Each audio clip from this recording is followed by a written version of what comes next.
Welcome to Mission Evolution Radio Show with Gwilda Wiyaka, bringing together today's leading experts to uncover ever-deepening spiritual truths and the latest scientific developments in support of the evolution of humankind. For more information on Mission Evolution Radio with Gwilda Wiyaka, visit www.missionevolution.org. And now, here's the host of Mission Evolution, Miss Gwilda Wiyaka.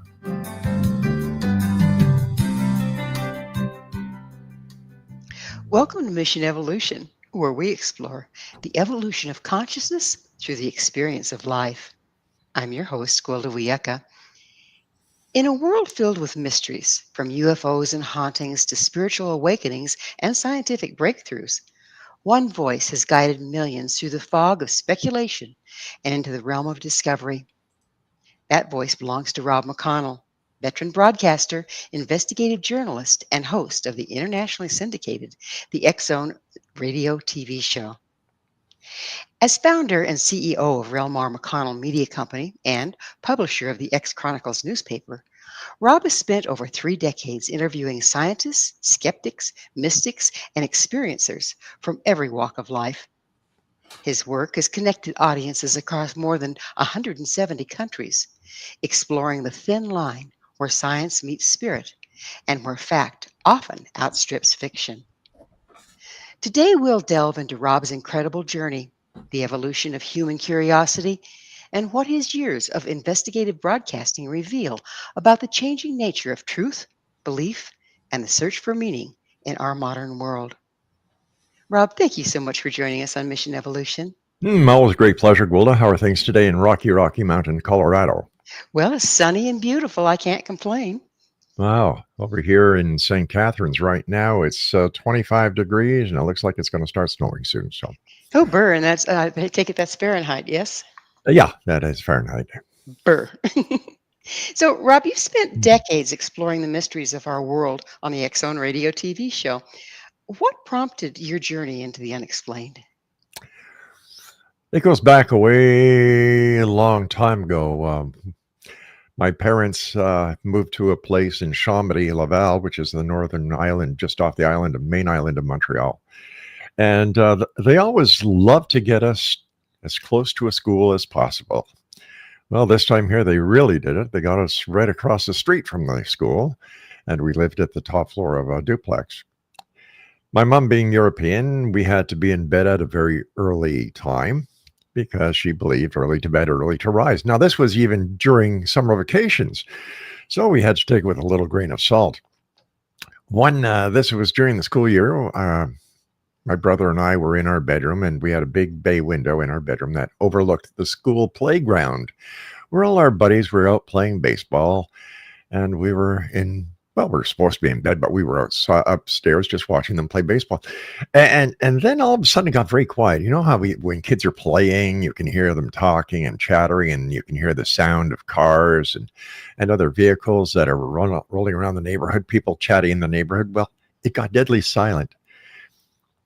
And then from the corner of the right side of the window, going over the schoolyard, was this thing in the sky that was making no sound. It was moving really slow, and it kind of drifted from south to north and then gradually went out of view. Well, we lived on the approach to Dorval Airport, so we were used to seeing, newfangled jets. They were noisy. Turboprops, they were noisy. But this thing was going against the regular air traffic and making no noise. So my brother and I decided that we'd get our dad and tell him what we saw, and we were excited, and Dad went to the phone in the kitchen and pretended to make a telephone call. Remember the old rotary dials? Yes, I do. Okay. Well, anyway, there was the rotary dial, and Dad was pretending to call the airport. And he said, "Oh, hello, my sons have seen something strange in the sky. Do you have any idea what it is?" Oh, it is? Okay, so bang, Dad gets off the phone. He said, "Oh, it was a new type of silent airplane." Okay, great, Dad. Looked at my brother and shrugged our shoulders. We went back to bed. The very next day, Not any of the adults were talking about this strange thing in the sky, but every kid in the neighborhood was. Oh my. What we saw, no idea, and that started it all. Particularly when you didn't get any good answers from your dad, right? Well, he didn't see it, so, we really couldn't blame him for whatever he did. He was just trying to calm down 2 kids that were rather kind of, excited at seeing something in the sky that we just couldn't explain. Hmm. Before the X Zone, what experiences shaped your curiosity about the paranormal and the unseen forces around us? Well, the one I just told you was one of the major ones, and then I had always, been curious about what happens after you die. I just never made sense that once you were here and you died, that was the end of it. I did a lot of reading in the Bible and other books pertaining to theology and ghost books, of course. Everybody likes a good ghost story, so I kind of tied that in, and as we progressed in age, I kind of went into it deeper with much more logic. I went diving throughout the Bermuda Triangle. We went all over Canada, the United States, looking for mysteries. And when TV shows like The X Files and Unsolved Mysteries and those other great shows happened, it kind of was the forefront to what happened with the X Zone. Actually, the X Chronicles newspaper came first. And then we transitioned into the radio show because I did the first edition of the X Chronicles newspaper. And I got a call from Brian Wild, a producer at CHML in Hamilton, who said, "Hey, Rob, I've got a deal for you that you can't say no to." And he explained it to me. I was going to be the co-host on the Bill Kelly show for a week talking about the paranormal.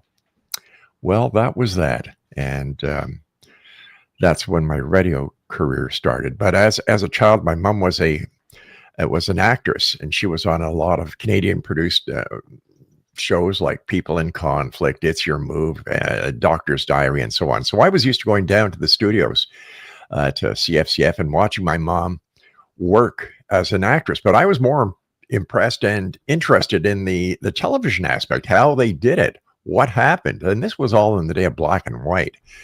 And so you've got that part where mom was the instrument in getting me interested in television. But then she got a job at CKGM in Montreal as a senior receptionist. And once again, I started going around and learning about radio and how it worked. It was great to see mom at work. Hi, mom. But it was more interesting to go inside and sit in the producer's booth and master control to see how they did it and what they did and how they created the magic that had people listening all over Montreal and Quebec. The magic of it all, for sure. Yeah. With thousands of interviews under your belt, Mhm. what do you believe drives humanity's fascination with the unknown? The unknown. It's that simple. Mysteries we can't solve, things we can't understand. This is what drives us. The ability to try and take as much knowledge that you have and apply it to a question that so many people are asking, and yet nobody's getting the answer. That is what keeps the paranormal alive, is the mysteries of life. What was your original mission behind REL-MAR McConnell Media Company? Well, instead of working for different radio stations, for example, we started off at CHSC. From CHSC, we went to CIII. From CIII to CKDX. From CKDX over to CJBK. From CJBK to CKTB. From CKTB to CFBU. And it's there that I say, hey, we don't need to do this. I know how to do everything. So instead of moving around and not having to think of where your next move is going to be and using technology that sometimes was a little bit behind the times, just decided to do it ourselves. And we opened up REL-MAR in 2004, I think. Yeah. Been that long? Yeah, it has. It has. And once we got the radio established, we already had the newspaper going since 1993. Goodness. And then from radio, we brought it into the TV, and from TV, we combined everything radio, television, and newspaper into the digital age. Staying on top of it. Yep. What do you think makes the X Zone relevant after all these years? all the years that we've been doing it. We have credibility. We're the longest running talk radio show late night in Canada. We, I know, like we're around the world now. It's the constant drive. It's being consistent, giving your audience something consistent so that they know when they turn on the radio at a certain time, you're going to be there. When they turn on their TV at a certain time, you're going to be there. When they go to an online service like Tuber, they go to the X Zone channel. They know that new content is going to be there. It's consistency as well as quality, honesty, and integrity. Well, the paranormal has, how many topics does it have? But even so, after all these years, do you have trouble finding new material? Never, never. There's something new every day. There's always a mystery to be solved within the paranormal. How has public perception of the paranormal and spiritual evolution changed since you first went on the air? Oh, it's changed. It's done a 180-degree turn. There are more believers than there are skeptics. And it's because of all the different media that is out there. And like I said, like the X-Files, Unsolved Mysteries, just to name a couple, that have sparked the interest in people. People no longer have had the experiences and are afraid to talk about them. Now it's common where you can talk about the ghost that visits or the monster that lives under the bed, or the UFO that you saw when you were a child, or possibly even an alien abduction. You can talk about angels. You can talk about whatever you want now because people believe. And I'll tell you something, well, after doing this show for all these years, I know for a fact that everyone has a story that they're willing to share. And all you have to do is listen. It seems like it's loosened up some then. People's fear of being considered wingnut if they start to share. That seems to have faded some. I don't think they've loosened up. What I think that they've done is they've gained the ability to be heard because more people are believing. And people are believing because more and more people are coming out and sharing their stories. And people are no longer afraid, like I said, to share their experiences. They no longer feel alienated, or they don't feel as if they've had, something that they just can't explain. And it didn't happen to anybody else. It only happened to them. So they talk about it now. They write about it now. They share the experiences now. They've got conferences all over the world where people get together, talk about their alien abduction, where people get together, talk about their near-death experience. It's the norm. It's not the abnormal anymore. Do you think that's a good thing? Definitely. Definitely. No doubt about it.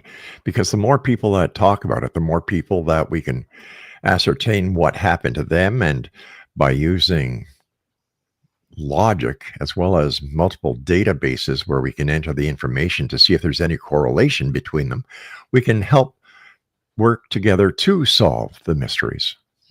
Well, Rob, you and I are going to have to take a station break. All righty. Rob and I will return very shortly, so don't you go away. This is Mission Evolution, www.missionevolution.org.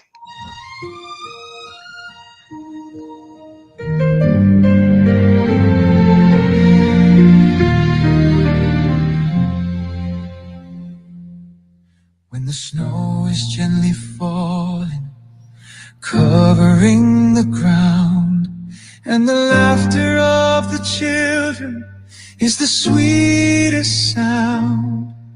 There's magic in the air as the evening starts to glow.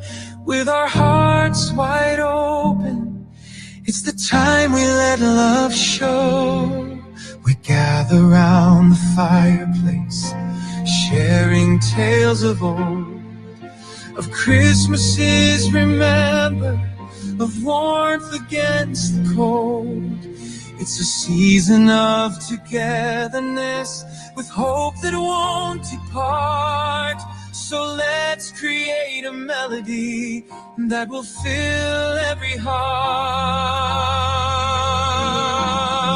Let the sleigh bells ring. Hear the chimes so clear.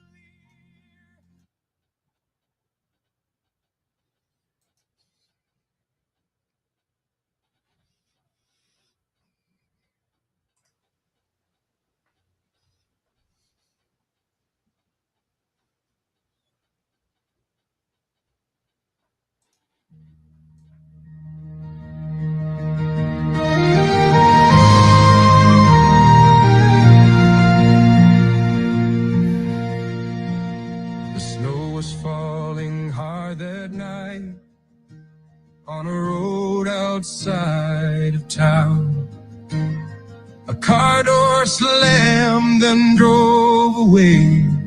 No one else around. A trembling dog stood in the cold. His paws sank in the snow.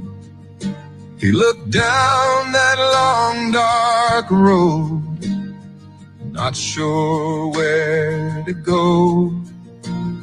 He thought of laughter children's had, the games they used to play, the firelight, the loving words that seemed so far away.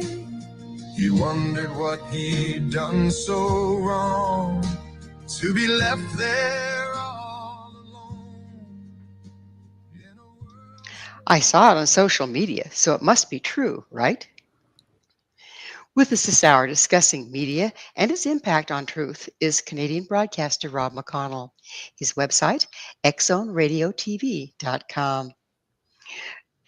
Rob, do you think that the explosion of online media and social platforms has helped or hindered genuine research into the unexplained? That's a double-edged sword, Gwilda. It depends on where the information is coming from. There are a lot of platforms out there that basically have no guidelines. Anybody can post anything, whether it's the truth, whether it's, hearsay. There's no control. And there are other platforms that are credible, that vet the information, that vet the people who are actually using the platform, that make it credible. How do you balance skepticism with open-mindedness when you're approaching these extraordinary claims? By doing vetting, by investigating the claim, investigating the person who's making the claim, checking through our sources as well as our databases to see if anyone else has the same type of claim. If they have, what are the similarities? What are the differences? And how can this help to solve the unsolved mysteries that each and every one of us here try to solve on a daily basis? Do you find it difficult when you're speaking with someone that's had an experience and yet it's kind of hard to anchor down, so to speak, what their experience was? Do you find it difficult to get it out of them? You have to listen. This is where the old police officer in me comes to the top. We were trained on how to question people, not interrogate, question, because when you interrogate, people close down. But when you ask questions and treat them like people and not as freaks of nature, you're going to get answers. And everybody, like I said, has a story. They just want you to listen. They want somebody to listen. They want to share this information. And it's very rare that someone will not want to talk about it, because when they call us, they've already made that decision. They want to talk. They want to share the experience. And it usually starts off with them saying, "You're not going to believe this, but..." So do you mostly interview lay people that have had experiences, or are there professional people you work with as well? Oh, professional people, pilots, members of the military, law enforcement, people who work at the United Nations, government officials, people who sell hot dogs on the corner of the street, you name it. We talk to them all, and we treat them all with respect. So there's quite a few professional people that have had experiences. Does it tend to be in their profession or outside of their profession that you're interviewing them mostly about? Well, for example, members of the military examples, pilots, UFO sightings, members of the Navy, USO sightings. It all depends on who they are, what they're doing, and when and how they have the experience. Nothing is carved in stone when it comes to where, when, how, and why you have an experience. Do you find that the people that are in the military or pilots are kind of cautioned against being interviewed about the topics at hand? Yesteryear, yes, but now, no. People are more forthcoming with the information. Even members of the military as well as pilots will share the experiences that they've had, because they too want the truth out there. They too want to know what this is all about. They too want to end any truth embargo that is being put into effect by any government around the world. Do you think we have less tolerance for that truth embargo? Give me an example. I'm just thinking, the public and people in general. It used to be, like you say, the truth embargo. People were cautioned against or recommended that they don't share this Mhm. information. And you say now that's changed. So do you think it's because the public is just demanding that we get this information out there? Well, when I'm talking about a truth embargo, I'm talking about a government truth embargo. I'm not talking about the embargo that may be placed by an employer to somebody who works for them. Um, Years ago, yes, it would have been harder for a pilot to come forward and share the experience that they've had. But now they share them openly. And, we, just like we have access to past radar records, flight information. So we can actually verify what they are saying, what they're seeing, whether it's a commercial aircraft or whether it's a military aircraft. How much did your police history, your experience as being a police officer, Mhm. how much does that play into your vetting and checking people out? It doesn't take us very long to vet someone. It's the internet. The internet is great for helping vet people.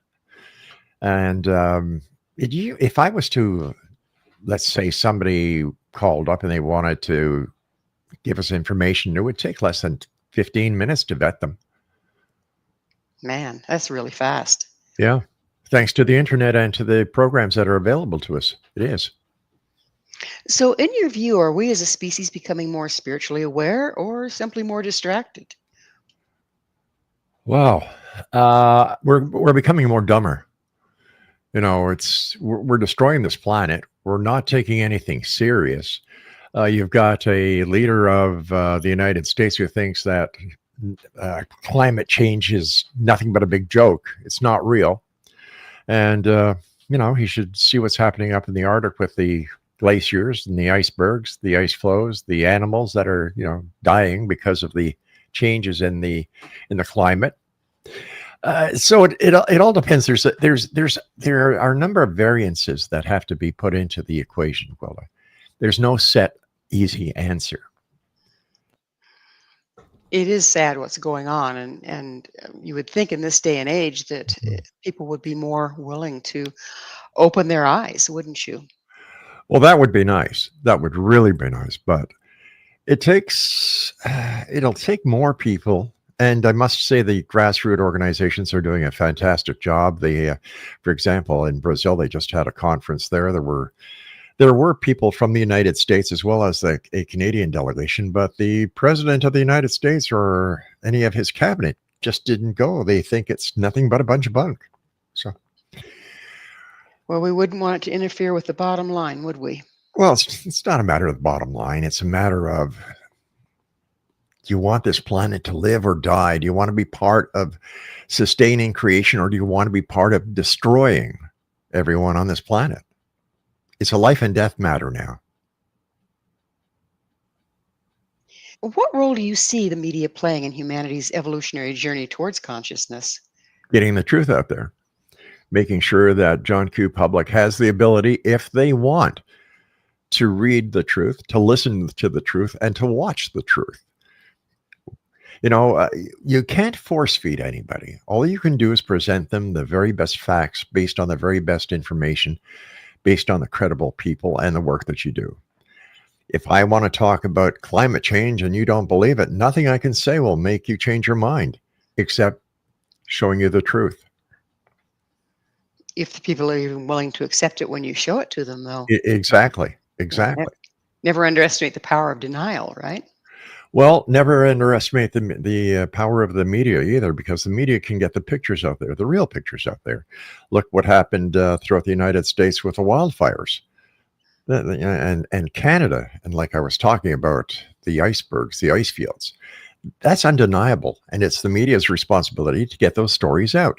And hopefully, the people who are the naysayers will take a second look and say, hey, wait a minute, what did I just see? Or what was that he said? Or let me read that article again. That's what we hope to accomplish. While you focus on the paranormal, how do you manage to fit in the serious stuff that you want people to look at? Well, we just don't look at the paranormal, Gwilda. Our company is vast and wide, and we carry, the X Zone is just one radio show that we do. We do other shows that concentrate on world events. We have other shows that concentrate on animal life. We have other shows that, focus in on the daily problems that Indigenous people are having. We're a multi-layered media company. That's wonderful. We need more of that. Yeah. Rob, after interviewing countless UFO researchers and experiencers, Mhm. what do you personally believe is behind the UFO phenomenon? Well, you had Preston Dennett on your show the other day. I was listening. And Preston brought on several examples, the schoolyard sightings, the drive-in movie sightings, and other examples that I had never heard of. You listen to other researchers, they come up with, the tried and true Roswell, Kenneth Arnold sighting, the Malmstrom Air Force Base missile mystery, and the list goes on. I deal with fact. Now, until I see a piece of a UFO or an extraterrestrial strapped on somebody's car going down the highway, I doubt and I research until I am satisfied by the facts and the evidence presented on the authenticity of any claim when it comes to UFOs. So far, 38 years into this show, I haven't seen it. I haven't heard it. There's a lot of speculation. There's a lot of hearsay evidence. But when it comes to the facts, the same applies to Bigfoot, the Bermuda Triangle, the ancient pyramids, who built them. Even theology is brought into the mix.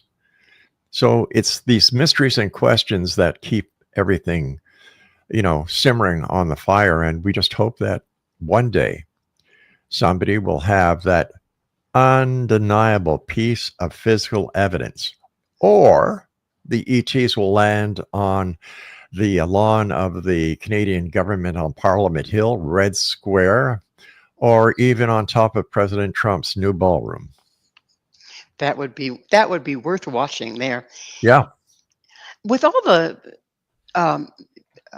Photoshop and everything else now, I mean, this AI media and things that we can do to manipulate photographs and material. Do you think we can find reliable evidence at this point? Oh, definitely. AI leaves quite a few traces that we can follow to differentiate between a legitimate photograph and an AI enhanced photo. That is, it's the same techniques we'd used when AGI first came out to debunk. Well, that's a lousy word, but to debunk some of the photographs that were coming out way back then, as well as the videos.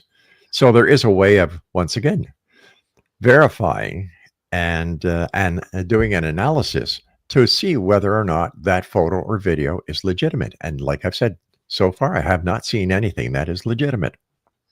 That's amazing. After all these years and all the hoopla, nothing legitimate. That's right. Well, it's time for us to take another station break. Rob and I will be right back to continue our discussion, so stay right there. This is Mission Evolution, www.missionevolution.org. The snow was falling hard that night on a road outside of town. A car door slammed and drove away, no one else around. The trembling dog stood in the cold, his paws sank in the snow. He looked down that long dark road, not sure where to go. He thought of laughter children's had.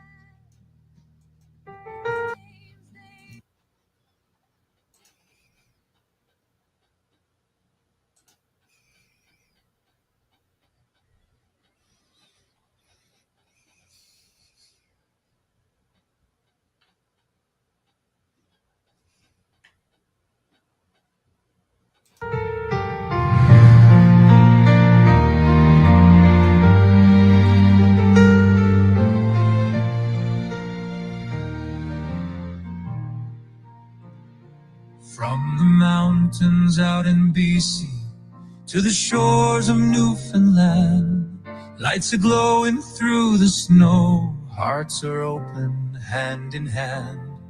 From the prairie's silent winter fields to the streets of Montreal, the spirit of the season brings its magic to us all. It's that special time of year across Canada when the world feels warm and near. Families gather, voices sing of love and hope and cheer. From the northern lights to city streets, the message rings so clear. It's Christmas across Canada, that special time of year. Is it all in your mind? This is Mission Evolution. MissionEvolution.org. With us discussing paranormal phenomena is host of the X-Zone Radio TV show, Rob McConnell.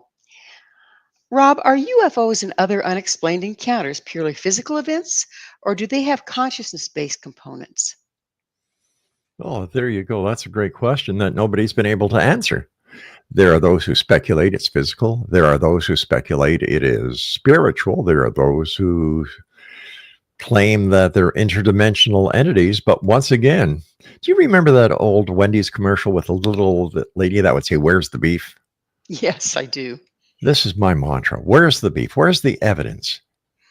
And it's like, so far, nothing. Do these people bring compelling stories? Yes. Do they bring any facts along with them? No. Is this something that is in their own way of seeing something they can't explain? Quite possibly. But this is why people keep on digging and searching for answers. And that's why, even though I have not received and I have not seen any evidence that would prove to me that UFOs are legitimate or that they're real, that they are visiting us, that people actually have alien abduction experiences, that's why I keep doing this show. And people say, "Rob, you sound like such a skeptic. Why do you keep doing your show?" It's because I'm looking for the truth. Do you find a lot of similarities in the accounts? There are. And I attribute a lot of this to people reading other encounter stories, other accounts, and applying it to their own experience of whatever it may be in order for them to have credibility with other people of like minds. If you do all the vetting and everything, Mhm, and these people come forth and there's no way to prove what they're saying, mhm. do you think they're having real experiences, but just no way of proving them? I'm not there, so I can't say yes and I can't say no. Everybody has a cell phone now that has a great camera on it. And you would think that with this modern day technology, more and more proof, photographic proof, I don't mean photos that have been digitized and reformatted using AI. I mean legitimate photos.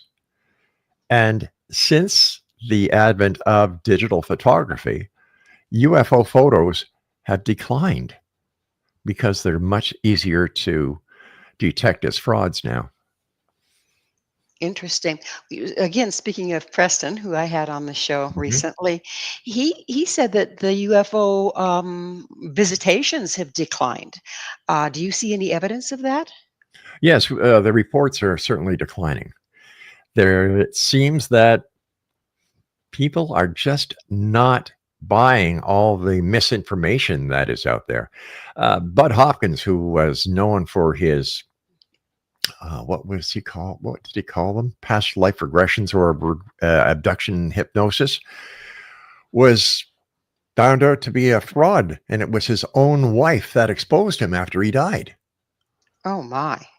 It's and when you have this, and when you have people like Stephen Bassett out there who is talking about disclosure and the truth embargo, that it's going to be this year. It's going to be this year. It's going to be this year.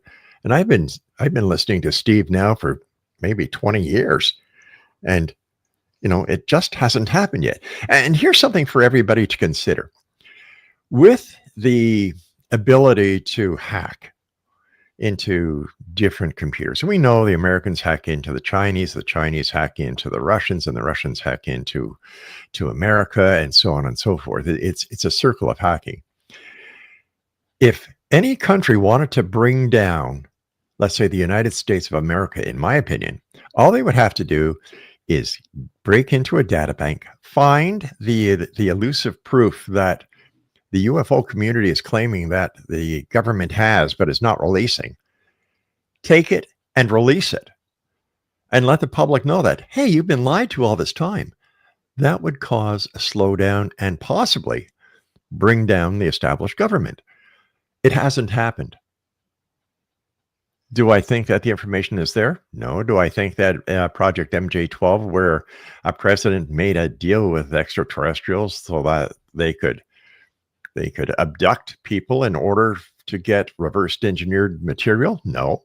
Because if we had reversed engineering from an extraterrestrial entity, no matter who they were, why would we need solid rocket fuel? It makes no sense. And you see, I have a little theory that it's the UFO community that's keeping the conspiracy alive. Because if there is no conspiracy, what would happen to the UFOs, ufology, all the symposiums, all the books, all the appearances? It's a money-making proposition that would exist no more. So you think they're perpetrating lies in order to keep the proposition going? I believe that there are those within certain organizations yes, definitely. Have you ever had a personal paranormal experience outside of the ones we shared that left you questioning reality?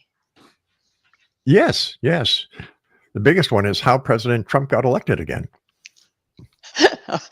Yeah, there's that. There is that. Well, yes, I had an angel experience. Once again, going back when I was a child, my younger brother's 4 or 5 years younger than I am. And back then, baby food came in little tins. I don't know if you remember them. And my mother fed my brother and at supper time, and my brother got very sick. My parents drove me down to my grandmother's that lived just down the street. Well, they took him to the hospital, and my mother called my grandmother a little later, and it didn't look good for my brother. So my grandmother called all the family together for the support, and my grandmother was the pillar of the family. And during this time, I was a little emotional because my brother, he's sick. We were best friends back then. And I'm in the kitchen and everybody's in the dining room, which is just off the kitchen. And I was looking towards the pantry. And there was this person that I didn't recognize. And they had a friendly glow around them. And I remember the blue eyes, the beautiful smile. And the impression or the feeling that I got in my heart of hearts was, don't worry, your brother's going to be okay. Don't worry. Just as that message got to me, the phone rang. It was my mother, and my brother had turned the corner and he was going to be okay. To this very day, I believed I saw an angel. Yeah, that would definitely shake my reality right Yeah. there. Yeah. What common thread have you found concerning connecting UFOs, ghosts, and other unexplained phenomenon? The search for the truth. To solve a mystery. To try and be the person who discovers the smoking gun. The person who finds the cadaver of Bigfoot. The person who can find an alien, whether from a crash or a friendly alien, and present it to the world. Everyone wants to solve the mystery. Everyone wants to be responsible for solving the mystery, and everyone wants the glory for solving the mystery. Why do you think people are drawn to conspiracy theories or fringe beliefs, even when the evidence is a bit thin? Why do people believe in UFOs? Why do people believe in ghosts when the evidence is so thin? It's something that I guess a good friend of mine, Clyde Lewis, who was the host of Ground Zero many years ago, we used to do a simulcast. And I asked him off here once, I said, Clyde, why is everything in the United States a conspiracy? He said, Rob, that's because the United States was founded on a conspiracy. Oh my. And that has stayed with me all these years, Gwilda. Yeah, I would think it did. But when it comes to a conspiracy, once again, a conspiracy, let's take the JFK assassination. It's a conspiracy because not everybody is convinced of what the Warren Commission said.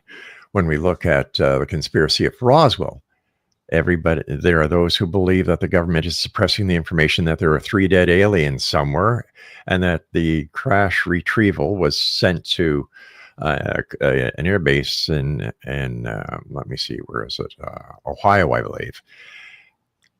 The evidence is never there. So if there's no evidence, but you believe in your heart of hearts that it happened, then it has to be a conspiracy that somebody is keeping you away from the evidence, proving that you are right. So that's where the conspiracy aspect comes in. Rob, how do you think fear plays into our interpretation of paranormal experiences?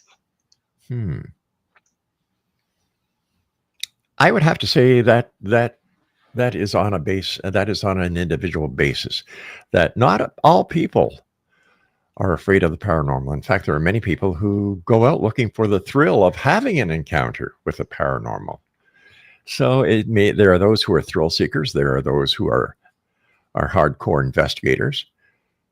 It all depends on the person. It all depends on their motive. I don't believe that people should scare their children about the ghosts under the bed or the ghost of grandma coming if you're going to be a bad little boy or a bad little girl. Enough with the scare tactics. Let's start talking the truth. If you don't know the answer, just say, I don't know.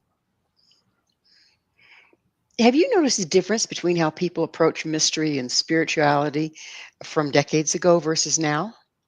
Not anymore. They seem to be falling in line with each other because the mysteries of ancient times, take the Bible, for example, all the miracles. The Bible's got so many examples of paranormal activity in it that, everybody wants to know about what was Ezekiel's wheel. How did they separate the sea? How come God saved the Israelites but killed the Egyptians? Filled with mysteries. And scholars and biblical scholars have been looking at these mysteries as well. And now they're falling in line with the mysteries that we call the paranormal. In old times, they were called biblical miracles. Today, they're called mysteries.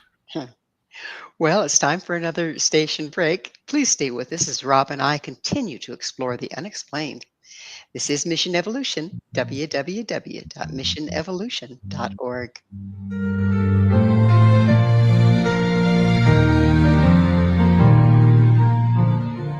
From the mountains out in BC to the shores of Newfoundland, lights are glowing through the snow, hearts are open hand in hand. From the prairie's silent winter fields to the streets of Montreal, the spirit of the season brings its magic to us all.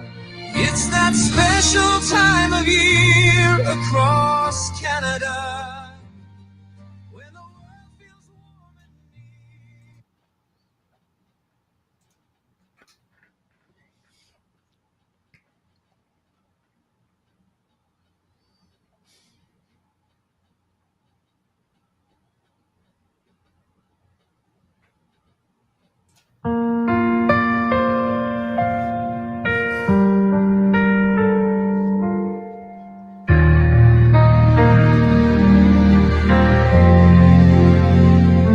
The snow falls down, the candles glow.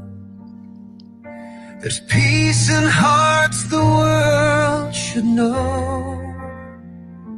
A stranger smiles, a child believes, and love wraps softly like Christmas Eve. We open doors, we lend a hand. Together we learn to understand. Old friends call and bridges mend.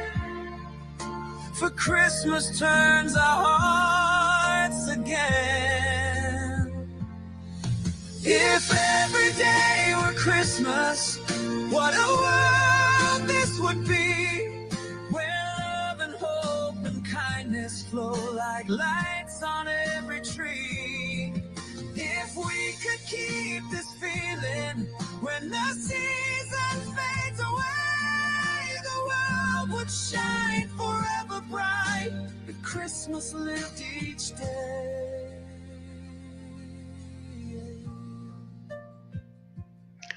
Are these the days of miracles and wonders? This is Mission Evolution, missionevolution.org. We're continuing our discussion with Rob McConnell.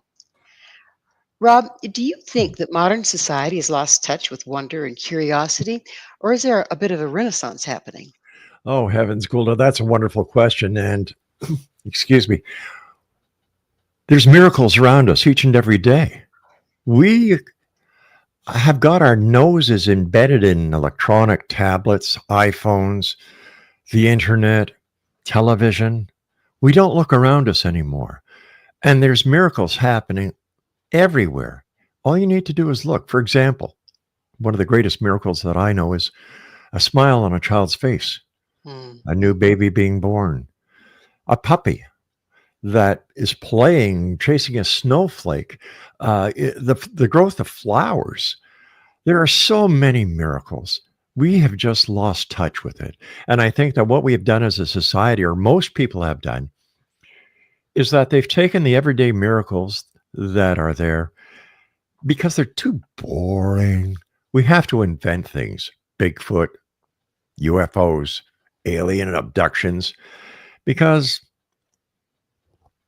we can, because we've lost our sense. We've lost our way when it comes to being a human as a species. You know, we let color, religion, and other factors get between us when we're all the same on this little blue planet. We just have got to learn to live together and grow, take care of each other. You know, in the Bible it says, you're your brother's keeper, and you're darn right we are. Whether you're Islamic, whether you're Jewish, whether you're Buddhist, whether you're a Christian, we're all the same. We're all the same. We just have different ways of looking at our religious philosophies. So yes, in my opinion, Gwilda, we have lost the simplicity of miracles and wonders. Do you think that's because we've lost our connection with the planet itself? I mean, we spend more time indoors watching fantasy on the screen than we do outside watching a flower bloom. Well, yes and no. Yes and no. That flower blooming will be there later on that day if you want to go watch that flower bloom. But the destruction of the planet is coming from the industrial complex. Those who want to make money, those who are greedy, those who want to have a war because war makes money. They're the people that I feel very sorry for. And it's people like yourself, who is a shaman, and other people that I have the pleasure of knowing, who are making the difference, who are, you know, you're out there ringing the alarm bell. Like, hey guys, look what we're doing to this planet. Look what we've done to the climate. Look what we've done to the water. Look what we've done to the prairies by causing the climate control that we're burning down homes. We're causing grief and so on. You know, this is where we have to kind of pull back. All the people who are steadfast with having their phones in their hand or to their ears and watching TV, who cannot live without all these electronic gizmos that we have today, one day we'll learn when there's an EMF that knocks everything out. There's going to be no access to your phones. There's going to be no access to electronic gadgetry. The satellites will not be able to give you a GPS reading. It's going to change. It's happened in the past, and it's going to happen again. This is when we're going to see people who today may think that, oh, what the hell are they talking about? It'll never happen. It will happen. And hopefully, before it does, these people will realize that we're in a real danger, and we're not as infallible as we believe we are. When it comes to the world and the universe, we're less than the size of an ant. Pretty insignificant in the larger scheme of things. You got it. Rob, what can the study of the unexplained teach us about human nature? We're gullible. The lesson is that it's great to believe. It really is. Here we are in the Christmas season. Everybody believes that, well, let's stick with children because they're so precious. Christmas Eve, throughout the year, you hear it. If you're a good little boy, I'm going to tell Santa Claus. If you're a bad little girl, I'm going to tell Santa Claus.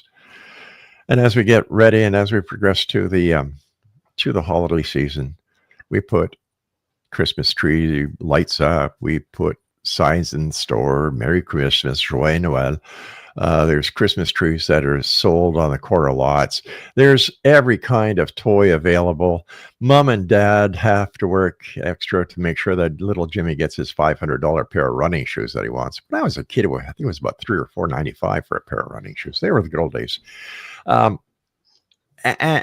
yet, come that time of year, something spiritual happens. Something very magical happens where we all have the Christmas spirit comes into each and every one of us, where we look and accept wholeheartedly the paranormal.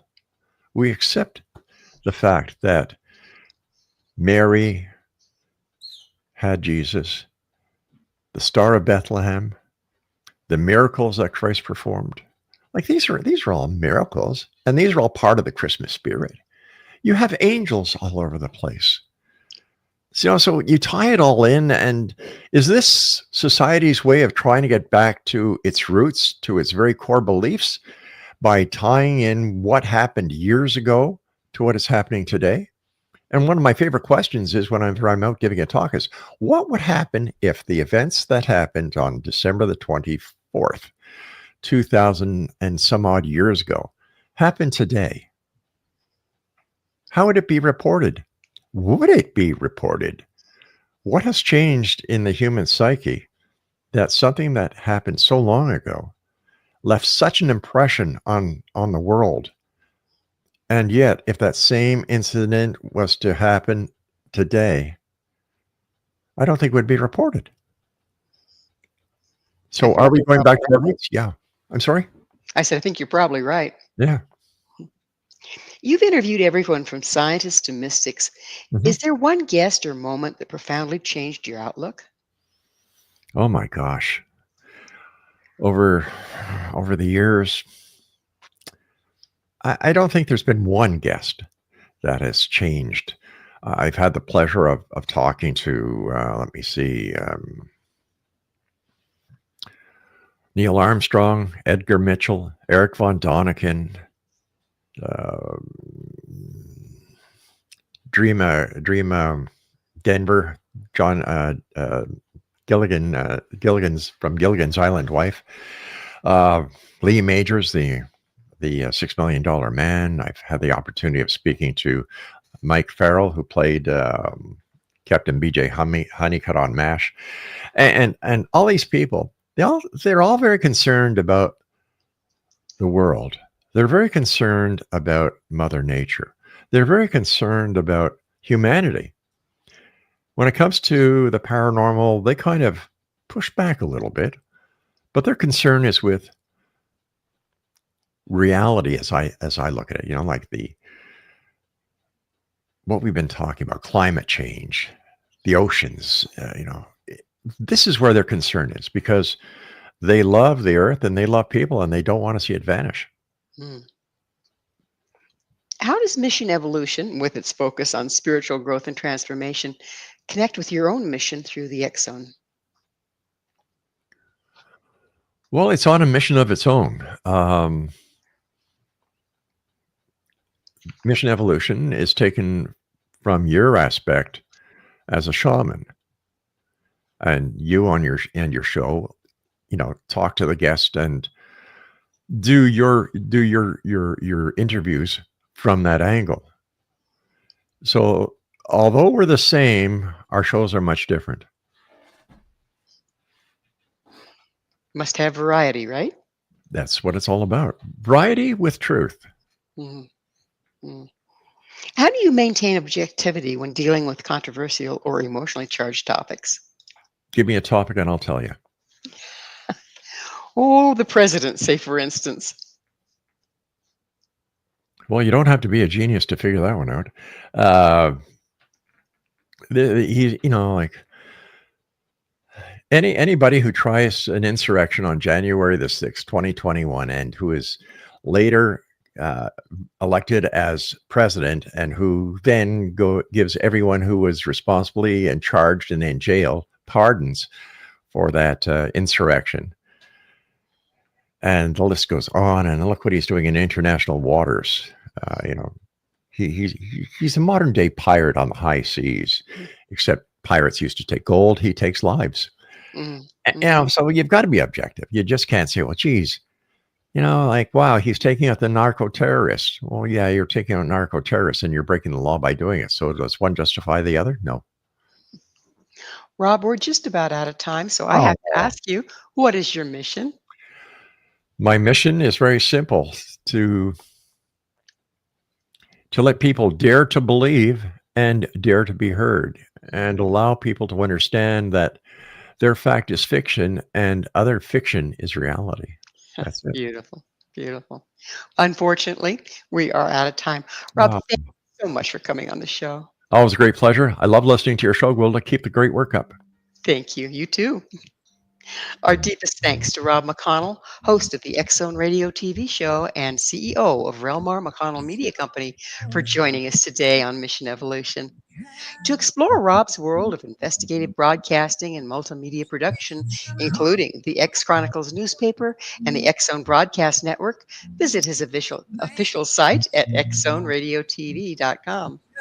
Rob's life work reminds us that evolution is not our biological or spiritual, it's intellectual. It's found in the courage to ask hard questions, the humility to seek truth, and the wisdom to explore both science and mystery with an open mind and an open heart. Learn to understand. Old friends call and bridges mend. For Christmas turns our hearts again. If every day were Christmas, what a world this would be, where love and hope and kindness flow like lights on every tree. If we could keep this feeling when the season fades away, the world would shine forever bright if Christmas lived each day.